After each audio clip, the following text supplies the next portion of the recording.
Greetings. Mwananchi Communications Limited believes in gender equality. With this, last year, Mwananchi Communications Limited initiated the Citizen Rising Woman.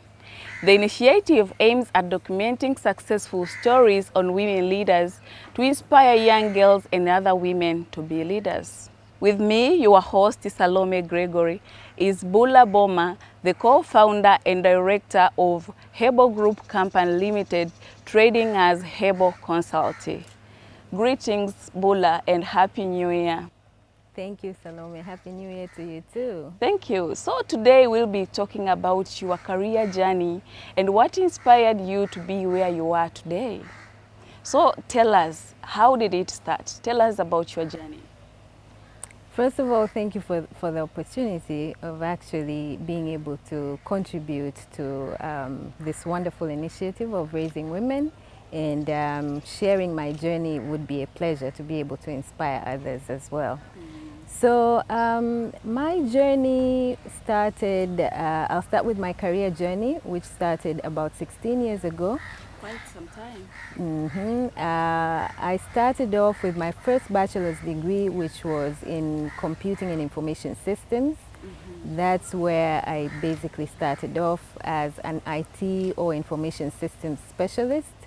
And then eventually I also added a second degree in project management. That was an MBA, a master's in project management. In terms of working, right after my first degree, I had an opportunity to work in a banking institution, Exim Bank to be specific, as a banking officer, but I did not do that for so long. It was for about a year, and I moved into telecommunication, where I basically now worked in the technical department, so I got to explore my IT skills a little bit.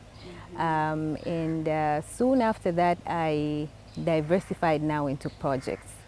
So working in the telco industry actually helped me grow a lot, technically, but also in terms of project management. I worked in the technical department. I worked in platforms. I worked with platforms. I supervised projects that had to do with development of platforms and also development of different products that are configured within those platforms. I did that for a while. Technically, it helped me build my technical skills, but I wanted to sort of diversify and do more, to explore the world of project management, and not just in the technical aspect, but also in the business side.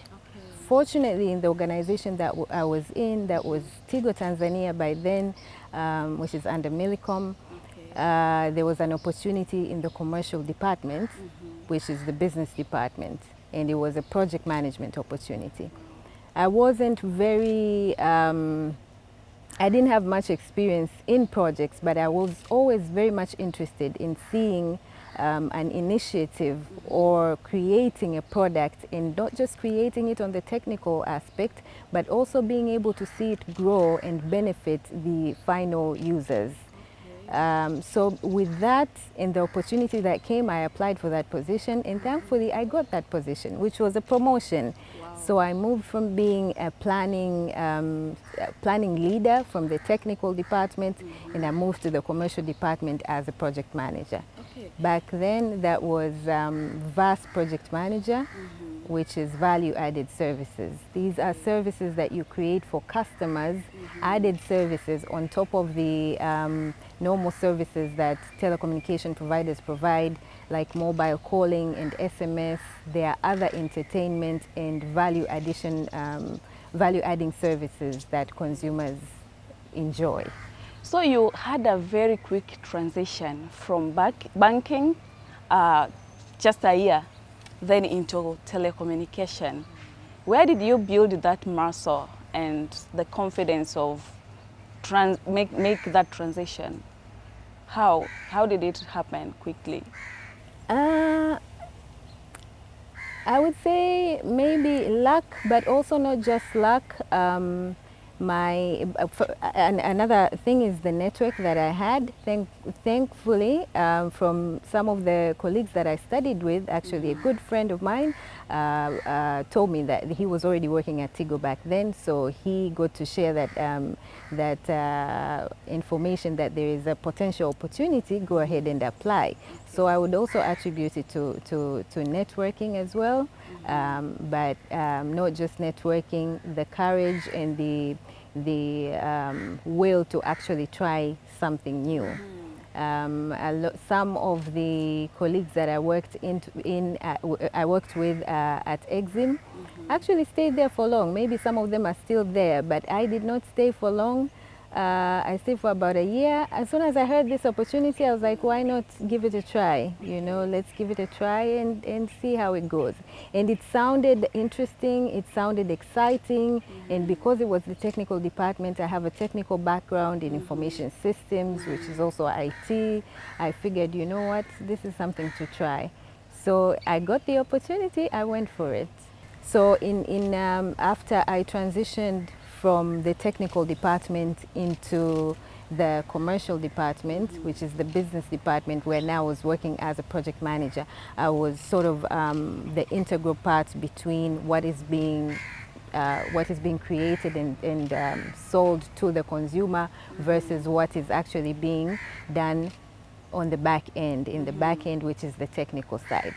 That was very, very interesting because I was in the middle, I was coordinating with different stakeholders, and I was also getting an opportunity to see the business side, because with creation of products in any business, creation of services, it's not just about building those services, but it's also about selling them and generating the right revenue or the returns to the company, to the organization.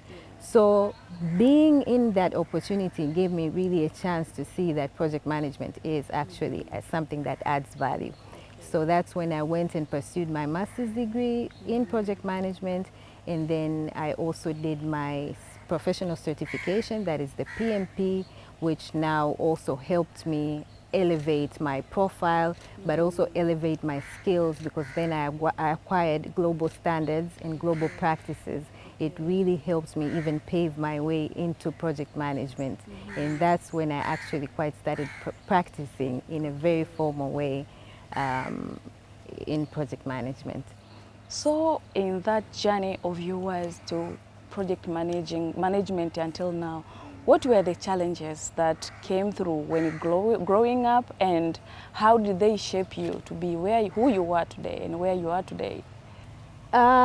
Plenty of challenges, but also plenty of opportunities, because project management is all about coordinating and setting a good structure, setting a good framework in order to achieve the results that have been planned to be achieved.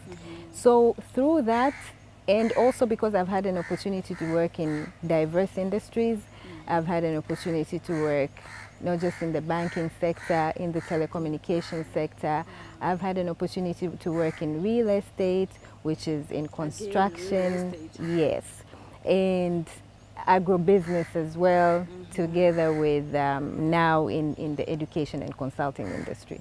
Through navigating all those industries, definitely there are challenges and there's lots to learn. Some of the challenges include the whole aspect of navigating and dealing with different stakeholders. As you navigate different industries, you of course learn different things, but also you've got to learn the fundamentals of those that particular industry. You've got to learn the technicalities. I mean, I started as an IT professional, as an IT specialist, but being a project manager, I managed to navigate even in construction and actually be part of project teams in construction, manage construction projects, and then on top of that, move even to other businesses like agribusiness, which is the poultry business, from setting it up all the way to scaling it. So the challenge, back to the challenge, challenges are many because I've had to quickly learn in order to adapt into a new field or new industry. So with that, you know, you get into an industry because you're new, people will judge and think, what do you know? you know. Yeah. So it really helped me not just look at it as a challenge, but to look at it as an opportunity to grow, to continue to pursue learning, to really, when I'm in an when I get an opportunity, when I get a project, I really immerse myself in it, so that I deal with those challenges of being looked at as if I don't know what I'm doing, or as if I'm not qualified enough to actually deliver on the projects or Where is deliver that on coming the from roles. specifically? Like being looked at someone who doesn't know what she's doing? That happens. I think it's human nature. People get intimidated. You know, people get intimidated when they see possibly somebody new, and they have no idea where they're coming from. You know, people like to be in their comfort zone. So whenever either a new person or even a new concept is introduced, we're seeing that a lot now with technology. Everything is evolving so fast. Not everybody embraces it very quickly.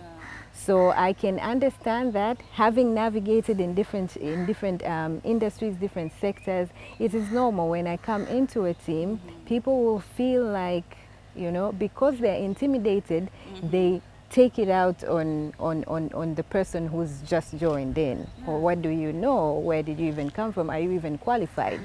But the best thing for me is because I've actually invested in myself, I have invested in learning, it's never been that big of a problem. I know that I am qualified. I know that I actually put in the time and put in the work to learn. And I am also professionally globally certified as a project manager.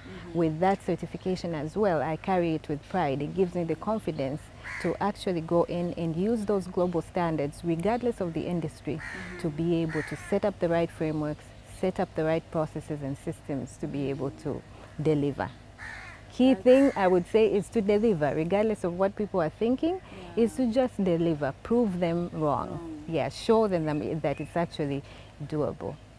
At some point, did you feel that because you are a woman and somewhere it was a bit for you hard to be accepted or to be considered? That feeling comes sometimes, And, but and what about the reality, the feeling and the reality? I'll speak about the feeling first. It's there, it happens, you know, being living and working in plenty of industries that are mostly male dominated. It does happen that I go in as the newbie, being a woman as well. There will be that feeling of not being accepted or not be people feeling like I'm not good enough. But it's never really stopped me.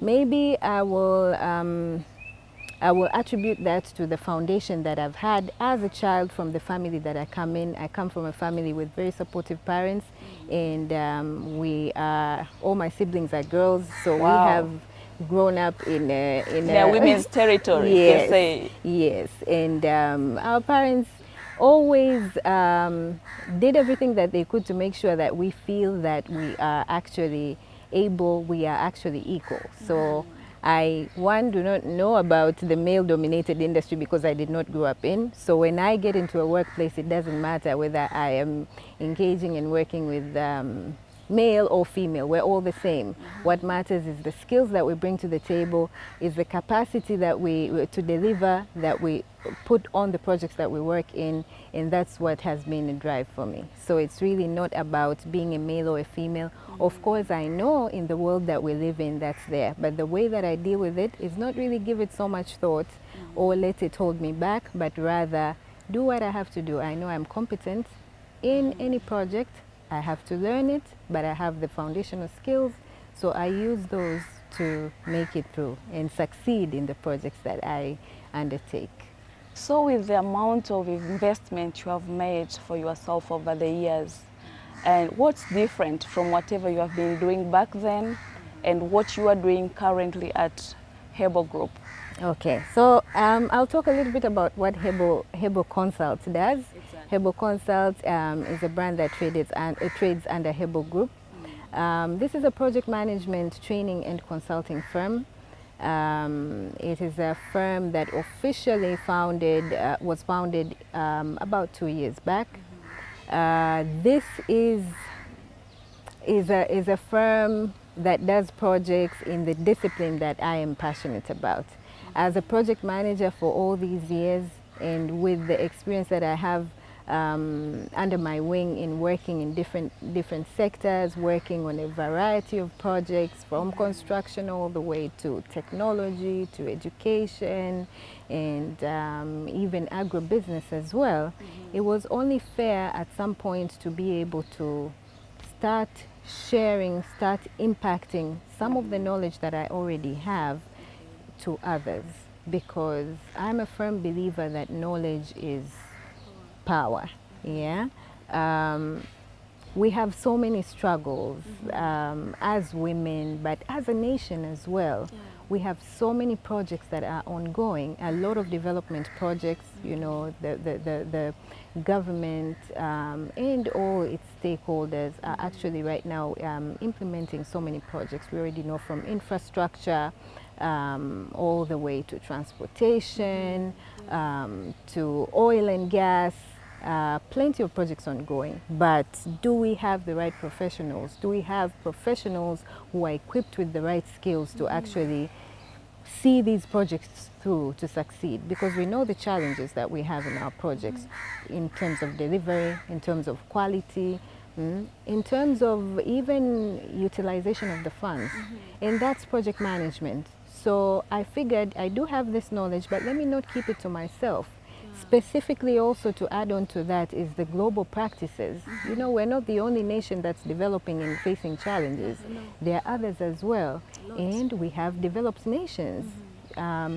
These global standard certifications actually originated from there. I'll talk a little bit about PMI, but back to HEBO, and the reason why we actually started doing what we're doing is because of that knowledge gap. We did notice that there is a knowledge gap, and I, together with my partner who is a co-founder of HEBO Consult, decided that, okay, it's time to do something. Let's start to impact this knowledge.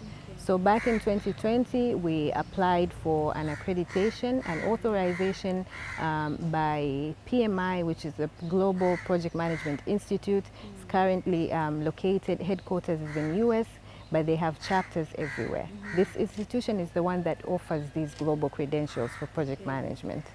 So we went ahead and applied for that accreditation, and we got it approved after a vigorous process. We got the approval process, and that's how we officially kicked off HEBO Consult. So what HEBO Consult does is that we train and consult on project management best practices. We have diverse trainings, but the flagship is to basically be able to upskill these professionals who are undertaking different projects within our nation, to ensure that they get these global standard professional certifications, such as the PMP, that's the most common one, which is the project management profession, and a lot of others like the CAPM, risk management, portfolio management, and so forth. These are global standard, so they have been tested, they have been proven to work in other industries. So instead of reinventing the wheel or continuing to make the mistakes on ground, it's better to also be able to equip professionals with these global standards so they can improve on the processes, improve on the frameworks, and also improve on the execution of the projects. So I'm happy to say that HEBO Consult finally acquired that accreditation from PMI, and we became the first local institution or local firm that is accredited by PMI and authorized to offer these global certifications. So we are an authorized training partner of PMI, and that's why we also work very closely with PMI Africa and also the PMI Tanzania chapter. You talked about the gap on professionals who have skills that can support us to manage the projects. You can correct me, you might know more, you know better than me because it's your field. I think we don't have more than 150 experts in that area of project management. You can tell us about the numbers and What are the results of that? What are we lacking? What are the dangers we are likely to face because of lack of experts in that area? So we do have, you're right about the statistics, we have less than 150 PMPs, which are project management professionals here in Tanzania. There may be more professionals, but they are experts that come from abroad, and they come as consultants to actually execute projects locally. Globally, there's over 1.4 or maybe 1.5 million PMPs who are undertaking projects everywhere in the world. But in Tanzania, our number is still very small. Maybe it's attributed to several different things, including awareness, mostly I would attribute it to awareness and understanding of the relevance of these certifications. But the challenge is that we are pouring funds, the government is pouring funds together with all other donor partners and other stakeholders, pouring funds into development projects. But not just development projects, we've got environmental projects, we've got projects in the energy sector, in oil and gas. We also have other projects in fashion and design, you know. So a lot of investment is going into the projects. If these projects are not well managed, we're losing on that investment. We want to maximize on the return on investment for the projects that we are undertaking as a country, as a nation, but also as businesses and personal projects. Now, what these certifications do, they upskill the professionals who are already technically savvy, technically competent in their fields. If you're an engineer, you are capable technically, you've got the technical skills in your area. But if you add on to these certifications, you are adding on that extra layer of success. Because the project management professional certifications focus on three main areas or three main pillars. You get the technical skills, the leadership skills, because project managers are leading project teams, or the people who are executing projects. Projects are never executed by one person. You have a team of people, so you need leadership skills. But also business acumen, which is strategic business thinking. Again, it's an investment. When you're undertaking a project, you are investing. You need to get the returns on investment. So the danger is that as we continue to invest on the projects, we need to be able to invest and empower the people who are given yes, yeah. So if they are not well skilled and not well empowered, that's a problem. We have very few professionals in the country. I believe that we need a lot more, and that's what we also advocate for, to get more professionals so our projects can be executed smoothly and can run successfully, so we get the returns on investment. You didn't go into details about the dangers. Yeah, because they're there, because they're not free, they're not cheap, you know, and we need to, as a developing country, we need to execute them. So we're already on the right track, but we need to empower our professionals who are overseeing these projects to actually have the right skills so that they can have a holistic success story in the implementation, be able to manage resources properly, be able to also deliver our projects at the quality that was intended to be delivered. So with all that, the gaps and what you are doing for the past 2 years, what seems interesting? What are you excited at? Yeah, that's a good question. Thank you. So the biggest project that we are undertaking right now is a new program that we have just launched at HEBO Consult. This is called the Future Project Professionals. We call it the FPP. This project is basically targeting youth. It's targeting fresh graduates. It's targeting early career professionals who are just getting out of university and they are navigating into the challenging dynamics of the employment market. We all know the challenges of the current employment market.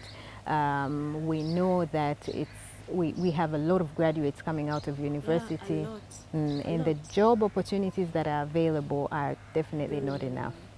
I understand and I know that the government, together with all stakeholders in the education industry and other industries, are doing a lot of initiatives to minimize this gap.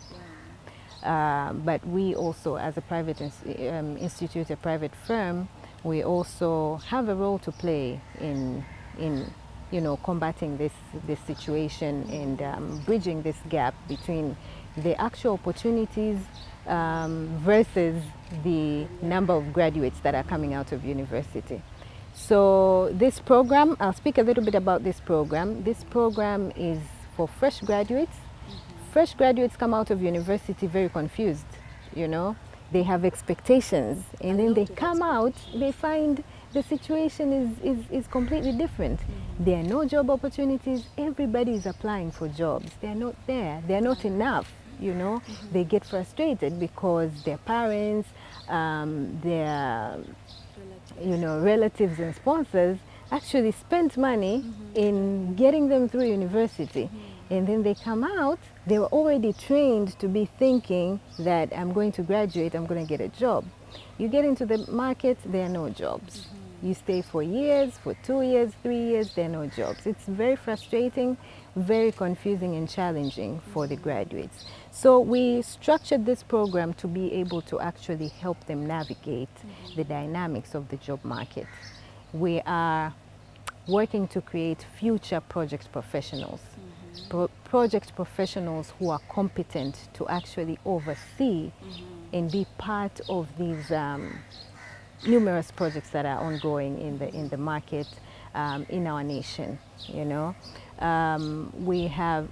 because we are authorized by PMI to train on these global certifications. So it's a 4-month program where we equip these graduates with the global credential, which is called the CAPM. This is a certified associate in project management. So on top of their degrees, they get that added qualification, which is globally recognized, to become global project managers or associate project managers in this case. So they're ready to take up the challenges in the market in executing projects. They're immediately ready to become project managers.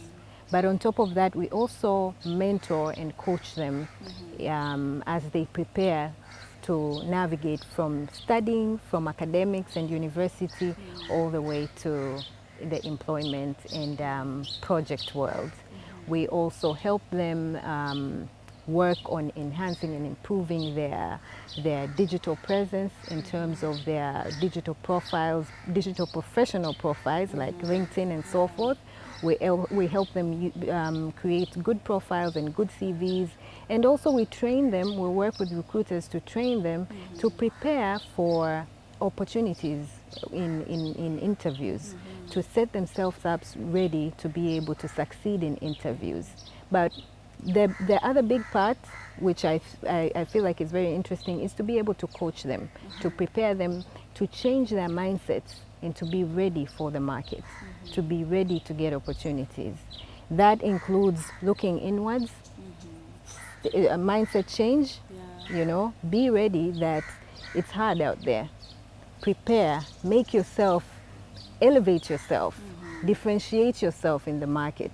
You do have your degree in engineering, say. That was the difference. Yeah, but there are so many others with that same degree.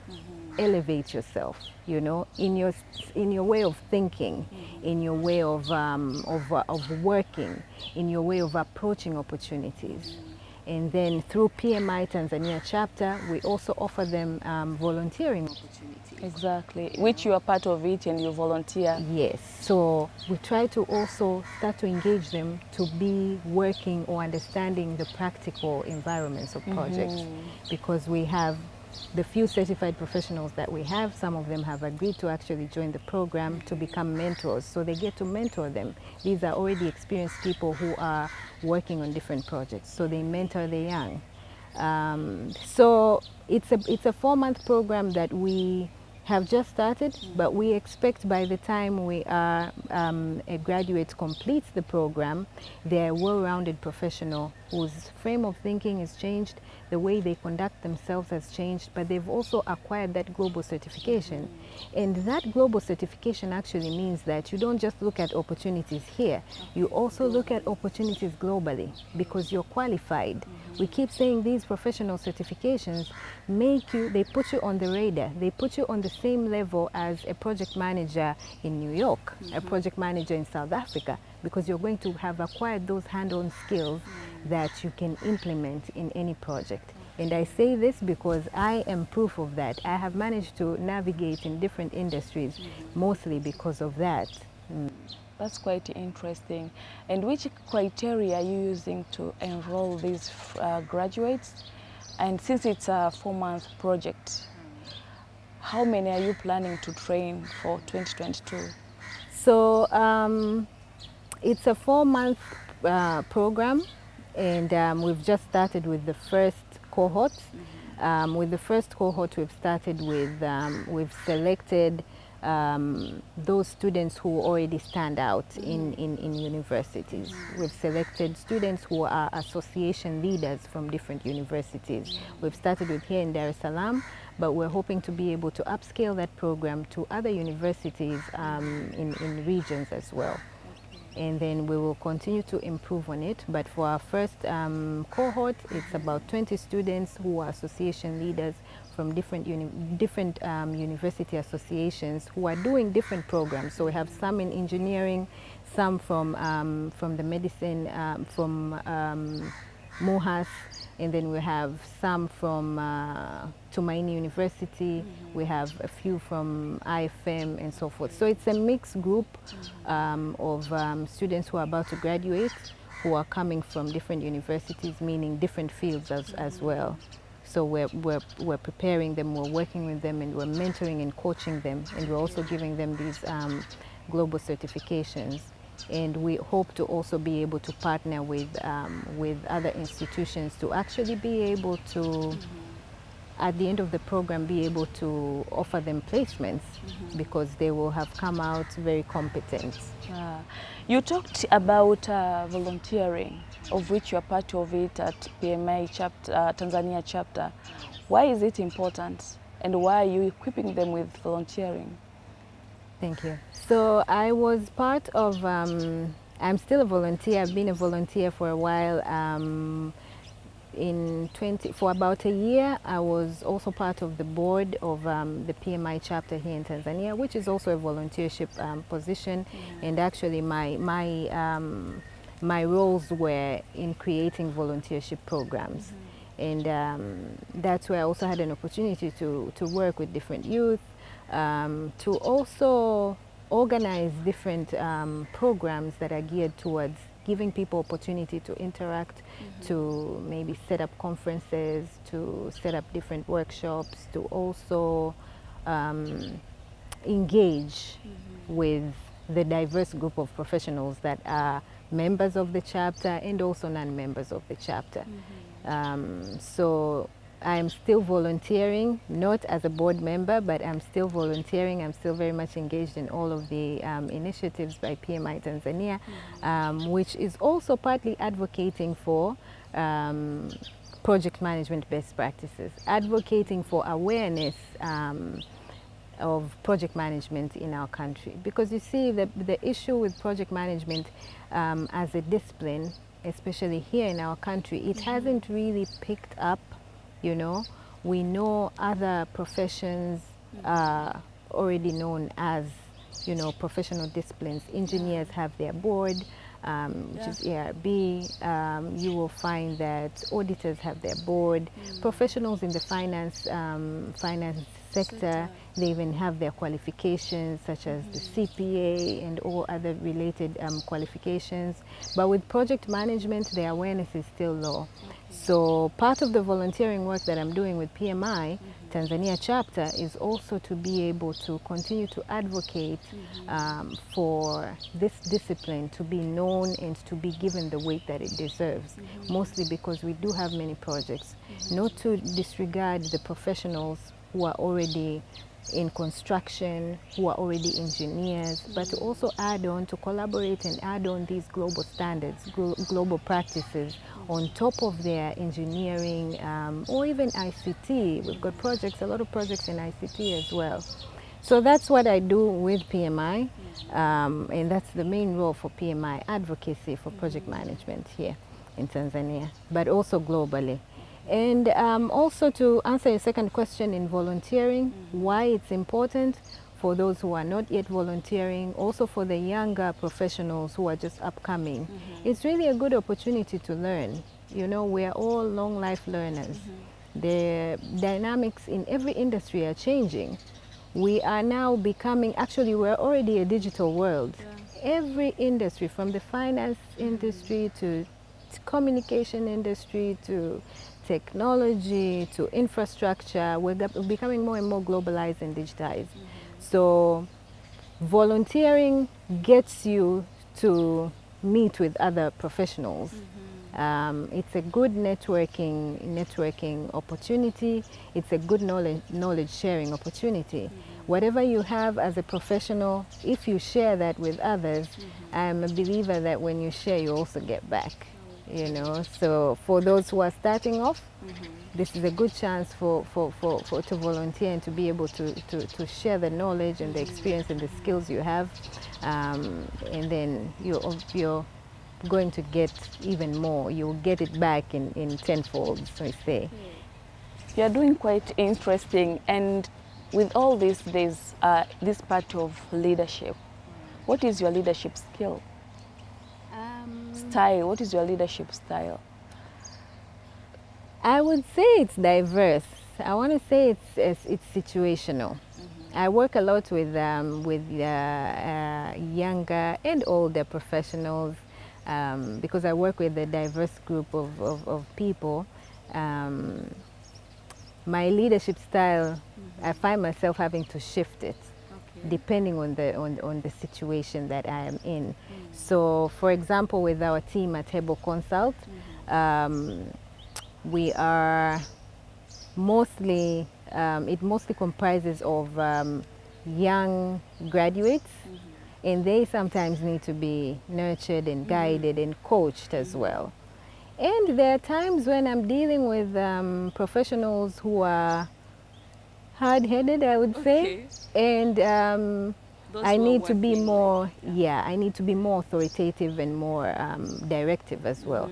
So it all depends on the situation. I would shift my leadership style to apply emotional intelligence to shift it to work according to the situation that I'm in. Oh, nice. I've realized about 8% here at HEBO, it's women staff. What makes that? Maybe do you have like a specific policy to push girls and women to be at the top, to grab top positions? What makes this? As a female co-founder of this firm, of this organization, I know the importance of uplifting other women as well. So the way our policies are structured, the way our culture here at HEBO is structured is really all about equality. We're about diversifying our skills, we're about fostering creativity and really having equal opportunities for all.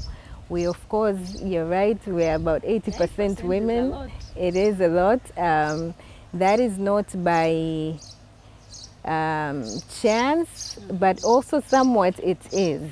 You know, it's easier.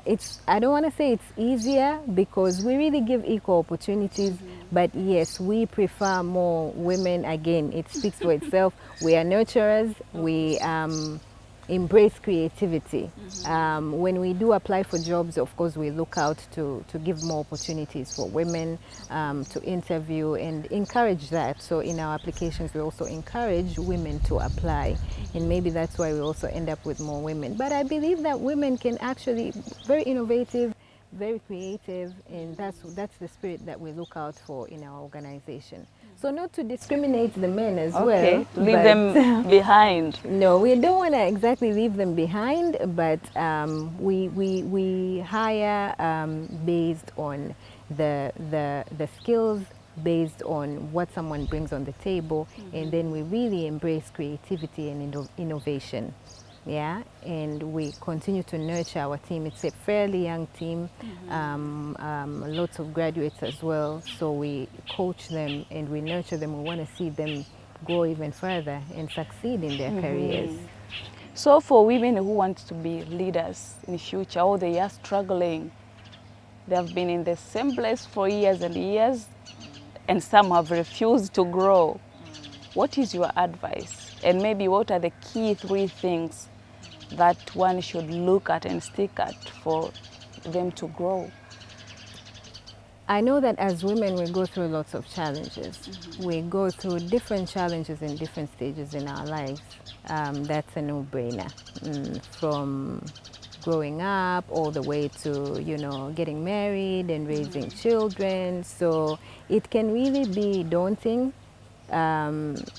It can be an experience where you can be caught up into your own challenges and not be able to look outwards.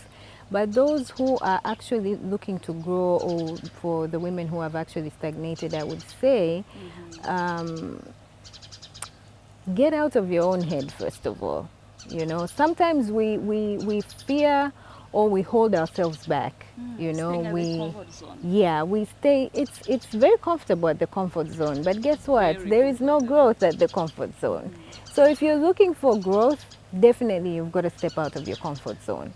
There is the fear of, you know, fear of unknown, fear of not being accepted, fear of failing. We have so many things going on in our heads. But if you are actually looking to grow, you should look for challenges.